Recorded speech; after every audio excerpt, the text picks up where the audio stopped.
Сайн бацгаана уу та бүхэндээ энэ өдрийн мэндийг хүргэе. Ээлжид болсон явдлын эмчилгээтэй эргээд тавтай морил.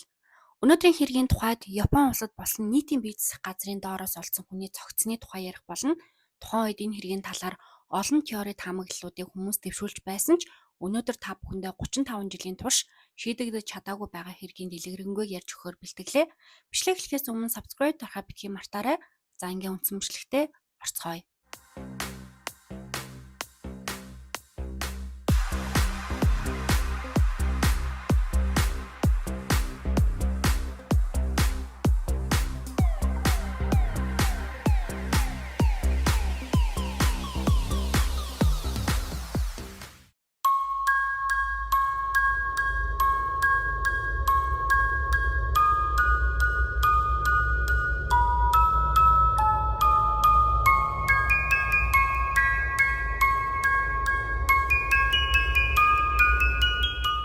Энэхүү хэрэг нь 1989 онд Японы жижиг тосгонд болсон ба Махои гэх энэ тосгон одоо Фукушима мужийн Тамура дүүрэгт байрладаг.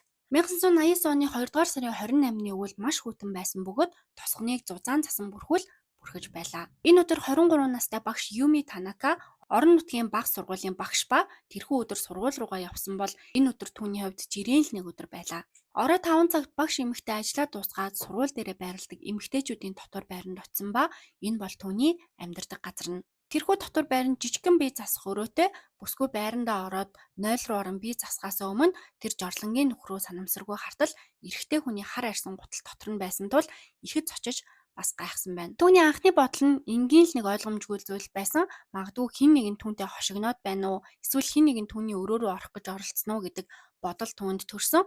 Бүсгүй ингэж бодохын аргагүй л дээ. Яагаад гэвэл түүний дотор байранд зөвхөн эмэгтэйчүүд амьдардаг. Дээрээс нь тэрхүү нойл нь түүний өрөөнд байрладаг учраас өөрөө ганцаараа хэргэлдэг тэм нойл байсан. Тэрхүү дотор байрныхын жорлон нь одоогийн бидний хэргэлдгээр дүрсэлбэл суудаг жорлон биш.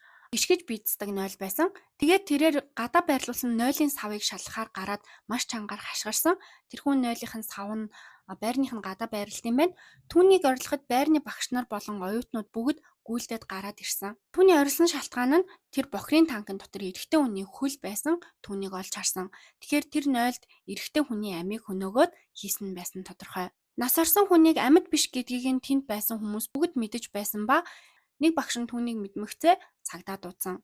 Тэд түүнийг гаргаж авахыг хичээж эхэлсэн ч танкны хоолой 36 см өргөн байсан тул түүнийг татахад багтахгүй байсан.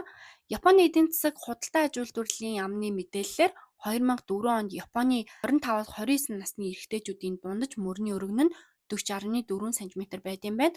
Тэгэхээр яалтч байхгүй түүнийг тэрхүү бохирын хоолойноос гаргаж татаж ирэхэд тусгай хүмүүс л ажиллахгүй бол жирийн иргэд болон цагдаа нар хүчирч чадахгүй байлаа. Тиймээс энэ хүний мөрний өргөн нь тэндээс гарахад маш амархан зүйл биш байсан. Гэвч түүнийг хэрхэн тэнд орсон талаар олон асуулт гарч ирсэн. Учир нь эрх баригчид түүний цогцыг гаргаж чадахгүй байгаа юм чинь анх түүнийг яаж оруулав? Тэр биеэ мушигсан уу? Эсвэл хэн нэгэн түүнийг хүчээр тэр хоолойроо чихсэн үү гэх мэт олон асуултууд гарч ирж байсан. Харамсалтай нь цагдаа нар түүнийг гаргах гэж оролдохдоо биеинд нь их ширүүн хандсан ба гаргаж чадаагүй. Хит их хүчлэх юм бол нутлах баримтуудыг баллах аюултай байсан учраас тэд Харамачи цагдаагийн газраас тусламж дуудаад тусламжийн баг 3 дугаар зэрэглэлийн гал сүнөөгчд ирж экскаватор болон кран ашиглан хоолойг газраас суглаад зүсэж цогцыг гаргасан байна. Тэд түүнийг гаргаж авахдаа хоолой дотор нялх хүүхдийн байрлалд байсан гэж хэлсэн. Бүслэгнээс дээшээ хувцсгүй цээжин хэсэгтээ нямбай ихсэн болтойгоо ингээд барьчихсан гуталгүй эрэгтэй цогцос олдсон. Түүний нэг гутал нь танкнаас олдсон. Гэхдээ тэрээр орохдоо толгоогоороо орсон учраас яагаад багш одоо нэг гутлыг нь харсан бэ гэхлээр толгооныхын дээр нь нэг гутал нь байсан. Тэгээд багш жорлонд бийцэж байх үед тэр нэг гутал нь багшад харагдсан байна. Түүнийг гаргаж авахд бохирдсан байсан тул эрх баригчид түүнийг 2 удаа цэвэрлсэн. Тэрхүү цогц бол үнэхээр аимшигтай үнэртэж байсан нь бол тодорхой. Энэхүү хот нь маш жижигхэн хот учраас хаана ямар хэрэг гарна уу, сенсац болно уу бүх хүмүүс нь мэдэх нь тодорхой. Яг түүнийг танкнаас гаргаад цэвэрлэх явцад маш олон нутгийн хүмүүс түүнийг хараад зогсож байсан. Энэ жижигхэн тосгоонд одоо хүн амны хэрэг гарна гэдэг бол маш том асуудал. Яг олон хүмүүс цугласны нэг ашигтай зүйл нь түүнийг цэвэрлсэний дараа орон нутгийн хүмүүс түүнийг 26 настай Наоки Кано болохыг нь таньж мэдсэн, тогтоосон. Тэрээр нутгийн алдартай бараг хүн бүхэнд таалагддаг сайн хүн байсан. тэр тосгоны залуучуудын клубт идэвхтэй оролцож хэрэгцээтэй хүмүүст туслалцаа үзүүлдэг байсан ба түүнийг нутгийнх нь маш ихээр үнэлдэг. Тэд түүний хөгжилтэй зан чанар үргэлж туслахыг хүсдэг хүн байсан гэж дурджсэн. Тэрээр олон нийтэд илтгэл тавих чадвартай, урмын ёслолыг удирддаг тийм ажил бас нэмэлтээр хийдэг байсан. Ахлах сургуульд тэр хамтлагт гитар тоглодог байсан бөгөөд дуу бичих хүсэлтэй залуу байжээ. Түүний үндсэн мэргэжил нь болохоор цөмийн эрчим хүчний засвар үйлчилгээний компанид борлуулалтын захирлаар ажилладаг байсан. Учир нь тэр үед Японд энэ салбар их хөгжиж байсан ба Наукигийн цогцыг бохрын танкнд олдох үед тэрээр 4 хоног алга болсон байсан. Түүнийг хамгийн сүүлд 2 дугаар сарын 24-нд эцэг эхтэйгээ хамт амьдардаг байшингаас нь гарч явахыг хүмүүс харсан. Тэрээр аавдаа хэлэхдээ би хамт ажиллаж байгаа хүмүүстэйгээ ууж гинэ. Жох удаж магадгүй шүү гэд хэлжсэн байна. Тэр шөнө залуу гэртээ ирээгүй ч эцэг эхнийх санаа зовсонгүй. Учир нь тэр залуу найз нөхөдтэйгээ хамт хүмүүстэй гараад явахдаа энэ асуудал болж ирийн л нэг асуудал байсан. За тэгээ 3 хоногийн дараа тэр гэртээ ирэхгүй байсан учраас ээж аав нь мэдээж цагдаад мэдэгдээд хайх ажиллагаа эхэлсэн байж. Түүний машиныг баг сургуулийн ойролцоох нэг фермийн зогсоолоос олсон бол машинд түлхүүр нь байсан нь тэрээр магадгүй хэдхэн минутын дараа буцаад ирэх төлөвлөгөөтэй байсан гэж харагдаж байна. Түүний машиныг одоо фермийн гаднаас олсны 1 хоногийн дараа түүний цогцыг тэрхүү хоолойноос олсон. Түүний нэг гутал нь танкын дотор байсан бол нөгөө гутал нь машиных нь ойролцоох голын ирэг дээр хэдэн зуун метрийн зайнаас олцсон. Тэгэхээр машинаасаа гараад тухайн үедээ цогтой байсан байх ч магадлалтай. Түүний цогцыг гаргаж цэвэрлсэний дараа түүнийг нутгийн гал унтраах станц руу авчирч эмч түүний цогцод задлан шинжилгээ хийсэн.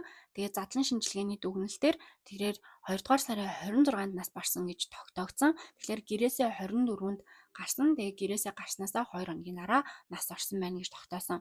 Түүний үхлийг осол гэж дүгнсэн ба түүний тохоо өвдөг дээр зүсэлтүүд байсан. Түүнийг бохрын танкнд өөрөө орсон, мөн гарахыг оролдохдоо тэдгээр зүсэлтүүдийг авсан гэдгийг нь тогтоосон. Хинч түүнийг яаж ийшээ орсон талаар мэдэхгүй. Гэхдээ ямар нэгэн байдлаар тэр танкнд орчихсон байсан. Тэгэхээр танк муухан үнэртэй бохирдолтой байсан ч тэр тийшээ орох шийдвэрийг гаргасан гэдэг чинь магадгүй цогцлтын зэрэг нь өндөр байсан ч байх магадaltaй. Түүнийг яагаад энэ танк руу өөрөө орсон байж болох уу гэд хит хитэн таамаг теоремуудыг одоо мөрдөх ажиллагааны явцад дэвшүүлсэн. За тэгэхээр та бүхэндээ энэ талаар танилцуулъя. Нэгдүгээрт нь эхний таамаг нь түүний олдсон байрлалаас харахад багшийг жорлон ашиглаж байх үед харахыг оролцсон байх магадaltaй. Түүний биеийн байрлал нь энэ онолтой маш сайн тохирч байгаа юм. Тэр жорлонгийн сав руу толгоогоор орсон ба энэ үедээ тэр гарах талаар хангалттай бодоогүй байсан. Учир нь гар нь цээжинд нь байрлсан байхад эргээд гарч чадахгүй гацаж байгаа.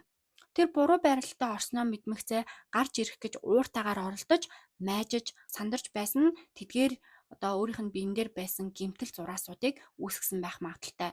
Түүний жорлон руу орсон байсан байрлалыг нь харахад тэрээр хизээж буцаж гарч ирэх одоо боломжгүй өөрийгөө түгтсэн байна гэж харагдаж байгаа. Тэгэхээр тэр багшийг тандж исэн. Тэгээд доороос нь одоо бицж яхад нь харахыг хүссэн ч гэх юм уу те гаж донтон байх магадaltaй гэж эхний таамгаар дэвшүүлсэн. За тэгээд эхний таамгийг няцаах гад үзэх юм бол хэрв хин нэгэн түүнийг тэр хоол руу чигсэн бол түүнийг илдгээр одоо оруулахгүй нь тодорхой. Мэдээж түүнийг баг зэрэгч болов гимтээж чихэж оруулна. Тэгэхээр түүний бие дээрээс нь үүсгэд ямар нэгэн хин нэгний одоо гарын мөр ч юм уу те тийм юм ерөөсөй байхгүй байсан. Түүний цогцыг олоход цээжин дээр нь өөрийнх нь цувыг нямбайлаад ингээд ивх гэж тавьсан байсан. Тэгэхээр хин нэгэн түүнийг одоо хүчээр оруулсан бол тийм нямбай зүйл гарахгүй л байсан бах. За тэгээ эхний дүгнэлтийг танилцуулахад Наукигийн эцэг их энэ дүгнэлтийг огт хүлээн зөвшөөрөхгүй байсан. Тэгээд ямар ч эцэг их юу гээл хүүхдээ гаж донтон шиг зүйл хийсэн гэж бодоход хин нэгэн үнийг хийсэн гэд хүлээн зөвшөөрөөгүй. Наукигийн аав нь нөхцөл байдлыг дахин авч үзсэн бөгөөд өөрийн дүгнэлтийг гаргаж танилцуулсан. Түүний хэлснээр хүн тийшээ өөрөө орж чадахгүй байсан. Тэр тосгонд маш алдартай сайн нэр хүндтэй байсан тул орон нутгийнх нь түүнийг ийм зүйл хийхгүй гэж итгэж байгаа гэд 4000 гаруй иргэнээс гарын үсэг цуглуулаад цагдаагийн байгууллагт өгсөн. За 2 дугаар таамаглал нь болохоор Науки ба багшийн харилцаа гэж байгаа. Харамсалтай нь тэдний харилцааны талаарх мэдээлэл олон янзын одоо сурвалжтай байдаг. Зарим мэдээллээр тэд дотн харилцаатай байсан гэдэг бол зарим мэдээллээр тэд зүгээр л танилуд байсан гэдэг. Гэхдээ зарим их сурвалжууд Науки болон багшийн найз залуу гурвын хоорондын хайрын гурвалжин байж магадгүй гэж таамаглаж ирсэн. Үгүй бол багш Науки хоёр найз залууг нь хуурч байсан байх магадaltaй. Өөр нэг их сурвалжид Наоки бол багшийн найз залуугийн сайн найз байх магадaltaй гэж үзэжсэн юм одоо жанхуу шиг олон юм таамаглажлээсэн л байна л та. Хоёрдугаар теорийн одоо дүгнэлтээр энэ таамагтай холбоотойгоор багшийн найз залуу болон одоо тэрхүү багшийг залуугийн үхэлд буруутай гэд сэжиглэж байгаа хүмүүс олон байсан. Магадгүй хэрэг багш болон түүний найз залуу үүнийг хийсэн бол багш тэгэж ойрлж олон нийтэд өөрөө зарлахгүй өөр нэг арга хайж бусдад мэдэгтгэл байсан байх л та. 3 дугаар теорийн хувьд болохоор Наокигийн ажилтай холбоотой байж болох юм. Наоки нь атомын цахилгаан станцын засварын компани худалдааны захирал байсан бөгөөд түүний үхлийн үед тоцгоны даргын сонгуул болж байсан. Фукушимагийн атомын цахилгаан станцын өргөтгөлөөс тус тосгонд хэд хэдэн эрүүл мэндийн асуудал үүсэх байсан бөгөөд Наоки энэ цахилгаан станцын судалгааг дааж ажиллаж исэн.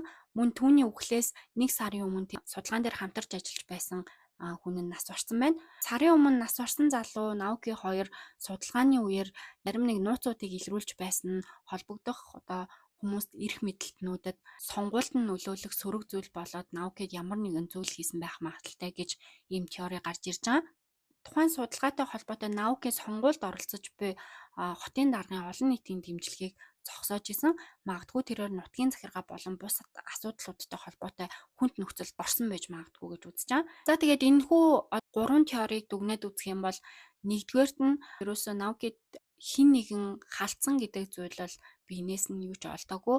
Тэгэхээр өөрөө тэр бохрын хоолоороо ороод тэгээ гацаад нас орсон гэж хамгийн сүүлийн дүгнэлт гараад тэгээ хэрэг хаагдсан байна. Энэ хэрэг одоо хүртэл шийдэгдээгүй хэрэг болон хаагдсан ч тухайн үедээ жижиг хотыг доргиосон маш олон таамгийг дэвшүүлсэн тийм хэрэг болж исэн.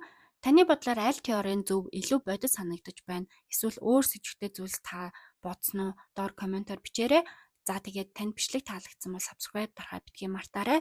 Дараагийн сонирхолтой бичлэгээрээ уулзтлаа. Түр баяртай.